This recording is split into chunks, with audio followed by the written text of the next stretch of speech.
भोकं असलेला टॉप आलेला आहे. येस, मला वाटलंच. Regina George. By the way, Mean Girls फिल्मचे तुम्ही फॅन असाल तर लगेच कमेंटमध्ये सांगा. त्याच्यामध्ये एक अतिशय असं कमाल मीन गर्लचं कॅरेक्टर असतं. तिला अद्दल घडवण्यासाठी तिचा टॉप जो असतो तर ते कापून टाकतात आणि बरोबर बस्ट लाईनला त्याचे होल तयार होतात. तरी सुद्धा ती इतक्या कॉन्फिडेंटली ते घालते आणि सगळेजण भोकं असलेले टॉप घालायला लागतात. By God. काही नाड्या आहेत ज्या वेगळ्या ठिकाणाहून लहान मुलांच्या शाळेमध्ये आता फार्मर काऊ आणि आता त्या काऊचं दूध कसं काढायचं असे काही सेटअप लावलेले असतात देखावे. त्या देखाव्यात जशा त्या गाया दिसत असतात तसं थोडंसं हे जरा दिसतंय.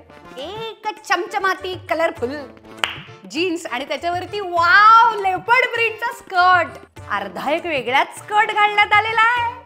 कारचा टाय आहे. चॉकलेटचे कानातलेच घालायचे राहिले. Oh my God. मॅगझिन सारखी क्लच पर्स आहे. वाव. प्लॅटफॉर्म हिल्स, याला विटा म्हणतात. गॉगल तर दुसऱ्या प्लॅनेट वरून आलेला आहे. असं हे एक एलियन रूप आता बाहेर पडणार आहे. मला असं वाटतं हे मी घालून पुण्यात जर बाहेर पडले तर लोक मला दगड वगैरे मारतील. शनिवाराच्या जवळ एक बाई आहे, ती म्हणते पिशव्या घ्या आणि ती पिशवी तुम्ही तिची विकत नाही घेतली तर ती दगड टाकते कारवरती डायरेक्ट. ती आणि हे असं एक साधर्म्य आहे थोडंसं याच्यावर.